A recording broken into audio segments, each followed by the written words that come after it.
In the opulent boardrooms of Washington, London, and Paris, where global industry titans once shaped the narrative of progress, a profound silence has fallen. The architects of Western dominance now sit in stunned disbelief, their eyes fixed on an unfolding revolution in a small African nation, Burkina Faso. This is not a tale of sprawling factories, billion-dollar investments, or cutting-edge laboratories churning out steel and titanium marvels. Instead, it is a story of bamboo trains gliding on renewable tracks and wooden helicopters soaring through the skies, crafted by ordinary people using the natural resources of their own land. With ingenuity, determination, and an unyielding spirit, Burkina Faso is building machines that challenge the sophistication of Western engineering, delivering a bold message to the world. We don't need your permission to build our future. This audacious leap is more than a technological breakthrough. It is a peaceful rebellion against centuries of economic control, a spark of grassroots innovation that threatens to dismantle the Western monopoly on progress. As Burkina Faso's creations redefine what's possible, they prove that poverty is not a barrier but a catalyst for innovation, forcing the global community to reconsider the very meaning of progress. The story begins with an idea so daring it seemed like the stuff of science fiction. A train made not of steel, but of bamboo. When you envision a train, you likely picture hulking steel locomotives thundering along iron tracks, sparks flying as metal grinds against metal. But in Burkina Faso, President Ibrahim Traoré and his team posed a revolutionary question. If bamboo, one of the strongest, most sustainable materials on Earth, can be used to construct bridges, homes, and even skyscrapers, why not trains? Bamboo's tensile strength rivals steel. It bends without breaking, withstands heavy loads, and regenerates rapidly, making it an eco-friendly, cost-effective resource. The idea was radical, even absurd to some, but that audacity fueled its momentum. Without access to massive industrial complexes or imported steel, Burkina Faso's engineers, alongside local craftsmen, established modest workshops. They treated bamboo poles with resin, polish, and composite materials to enhance resistance to water, heat, and pressure. Slowly, meticulously, a train began to take shape, one designed to run on tracks made of the same renewable material. When the prototype was tested, the world watched with bated breath. Would the bamboo tracks hold under the weight of passengers? Would they creak or collapse? They did neither. The tracks stood firm, supporting the train with remarkable resilience. The result was a fully functional, low-cost, sustainable train, a triumph of ingenuity that forced Western media, which had once mocked the concept, to hail it as a miracle of grassroots engineering. This project, however, was never merely about building a train. It was never about steel tracks, mechanical parts, or the simple act of transportation. It was about something far greater: empowerment, resilience, and rewriting the destiny of a nation long overlooked by the global stage. For decades, Burkina Faso had been portrayed in foreign reports as a country of scarcity, drought, and dependence, a place to be pitied rather than admired. Yet within its sun-scorched plains and bustling villages lived a people with ingenuity burning quietly beneath the surface, waiting for the right spark to ignite. The bamboo train was that spark. At first, it seemed like a humble experiment, an oddity even, a train made of bamboo, but soon it became a movement. Local farmers, once bound by the uncertainty of small-scale agriculture, discovered a new lifeline. Their fields, once devoted solely to millet and sorghum, began to bloom with tall, swaying stalks of bamboo. The plant, once considered little more than a wild grass, became a national treasure. Villages organized cooperatives, creating small economies centered around sustainable bamboo cultivation. In a matter of years, what was once rural hardship transformed into rural opportunity. Farmers who had struggled to feed their families found themselves running thriving micro-industries. Bamboo became not just a plant, but a currency of progress. Carpenters and welders, whose trades had been withering under the shadow of imported goods, suddenly found themselves in demand again. Workshops that had fallen silent roared back to life. Sparks flew from welding torches, hammers rang on anvils, and sawdust filled the air like golden dust. The bamboo train had revived not just industries, but pride. Fathers taught their sons the art of craftsmanship.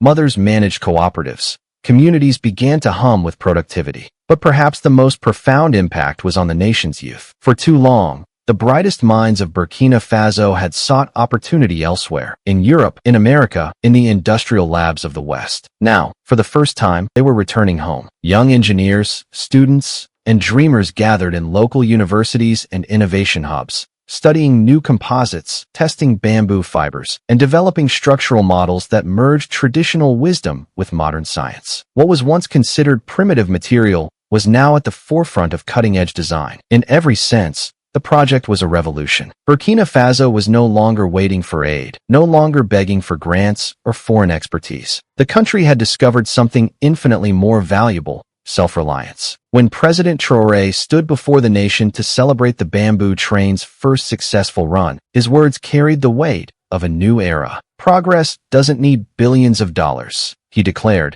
his voice echoing across the capital. "It needs courage." And courage they had, in abundance. The bamboo train did not just connect cities. It connected people to their own potential. It carried more than passengers or produce. It carried a nation's newfound faith in itself. Farmers reached markets that had once been inaccessible. Children could attend schools miles away. Goods flowed, ideas traveled, and hope, perhaps the most powerful resource of all, spread from one corner of the country to the other. "A helicopter made of wood," scoffed a Western commentator. "It'll never fly." Others dismissed it as naive idealism, the fantasy of dreamers unacquainted with the laws of physics. But in Burkina Faso, skepticism was nothing new, and it was never enough to stop them. Rather than seeking validation, the nation's innovators sought possibility. They gathered an eclectic team of scientists, mechanics, students, and master carpenters, not in glass-walled laboratories, but in community halls, old garages, and makeshift workshops scattered across the countryside. Their tools were simple, their resources limited, but their imagination was limitless. They began with the heart of the design, the frame. Using locally sourced teak and mahogany, woods revered for their strength-to-weight ratio, they crafted a skeletal structure capable of withstanding high torque and vibration. The wood was treated with locally produced bioresins, mixed and refined in open-air labs, creating a unique composite that could rival industrial carbon fiber. Every plank, every joint was hand-measured, shaped, and fitted with a precision that spoke to generations of craftsmanship passed down through families. Then came the engine, a challenge that would have daunted even seasoned aerospace engineers. The team salvaged old helicopter engines from grounded Soviet and French models, dismantling them piece by piece. They studied every bolt and bearing, stripping them down, cleaning, and refitting components until they could integrate seamlessly with their wooden frame. In parallel, a group of chemistry students developed a biofuel distilled from sugarcane alcohol, a sustainable, locally sourced fuel that burned cleaner and cost a fraction of imported petroleum. The rotor blades were perhaps the most daring element.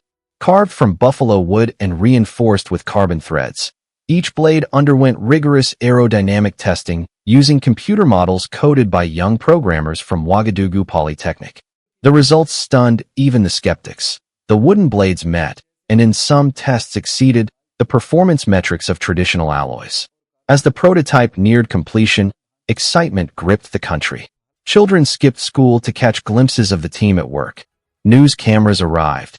Reporters from around Africa flooded in, and even the once dismissive Western outlets began to pay attention. Could this be Africa's Wright brothers moment?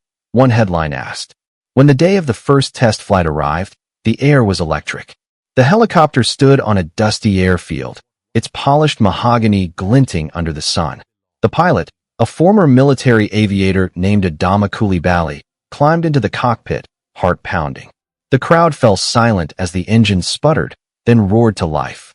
The wooden blades began to spin, slowly at first, then faster, until they blurred into motion. Dust swirled, the ground trembled, and then, against every doubt, every insult, every expectation, the helicopter lifted off. For a brief, breathtaking moment, Burkina Faso defied gravity and history. The crowd erupted in tears and cheers as the wooden helicopter hovered above the field, shimmering like a vision. It was not merely a triumph of engineering, it was a triumph of spirit. From the bamboo train to the wooden helicopter, Burkina Faso had rewritten the rules of innovation. The nation had shown the world that progress is not the privilege of the wealthy, but the right of the determined. What others called impossible, they called unfinished. And in the roar of bamboo engines and the whir of wooden blades, a new truth echoed across Africa, that invention knows no borders and greatness needs no permission. The day of the test flight was a moment of collective anticipation, a defining juncture for a nation. Villagers, farmers, children, soldiers, and journalists gathered in vast crowds, their eyes fixed on the wooden helicopter standing proudly on the ground. This is the new Burkina Faso. This is our revolution.